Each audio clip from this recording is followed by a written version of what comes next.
Quand le grand soleil s'est caché, le ciel est devenu tout noir. La petite Ellie était bien au chaud dans son lit. Elle avait sa couverture douce et son oreiller moelleux. Mais Ellie ne dormait pas encore. Elle aimait regarder par la fenêtre de sa chambre. Dehors, c'était la nuit profonde. Pourtant, le ciel n'était pas vide. Oh non! Des milliers et des milliers de petites lumières brillaient et scintillaient. C'étaient les étoiles.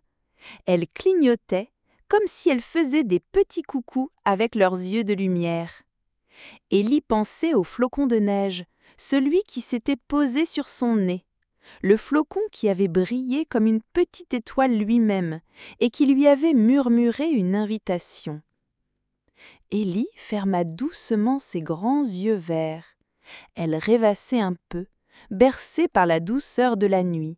Et puis, la magie a commencé, comme dans un beau livre d'images qui prend vie. Dans son rêve, les étoiles n'étaient plus de simples points lointains, elles formaient un grand chemin. C'était un chemin tout lumineux, fait de poussière d'étoiles et de doux rayons de lune. Ce chemin montait, jusqu'à traverser les nuages les plus moelleux. Et là, surprise! Juste au bout du chemin lumineux, un petit lutin est apparu. Il était minuscule, pas plus grand que le pouce d'Ellie. Son petit bonnet était pointu et ses vêtements étaient faits de flocons tout doux. Ses yeux brillaient comme de minuscules glaçons, mais des glaçons gentils, qui pétillaient de joie. « Bonjour, brave Ellie !» a dit le lutin d'une voix très douce. Sa voix était comme le tintement de petites clochettes de glace, très agréable à entendre. « Je m'appelle Floki. Je viens d'un pays très très loin, un pays où il fait toujours un peu froid, mais un froid doux et magique. » Floki a fait un petit tour sur lui-même, montrant ses petits pieds qui ne touchaient presque pas le sol. « La Reine des Neiges a besoin de toi, » a-t-il chuchoté. Elle a perdu son grand sourire. Son cœur est devenu un peu triste. Et quand la reine est triste, tout son royaume devient tout gris et tout froid.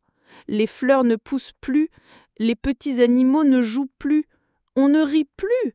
Il faut retrouver la joie de la reine, Ellie. Ellie a écouté Floki avec beaucoup d'attention.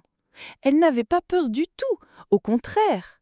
Elle a senti au fond de son petit cœur que c'était très important, que c'était une grande mission pour elle, une mission pleine d'aventures. Floki a pointé son petit doigt vers le chemin d'étoiles. « C'est par là, courageuse Ellie. Ce chemin te montrera la route. Tu as une grande gentillesse et une joie immense en toi. Ce sont elles qui aideront la reine. » Le petit Floki a fait un dernier signe de la main. Puis, il a tourné sur lui-même très vite. Il a disparu dans un tourbillon de paillettes de neige, juste devant les yeux d'Ellie. Ellie a ouvert ses yeux. Elle était de nouveau dans son lit, mais son cœur battait plus fort que jamais. L'aventure n'était plus seulement un rêve. Elle savait qu'elle devait aider la Reine des Neiges. Elle était prête. Mais comment Ellie va-t-elle faire pour commencer ce grand voyage ? Ne manque pas le prochain épisode pour le découvrir.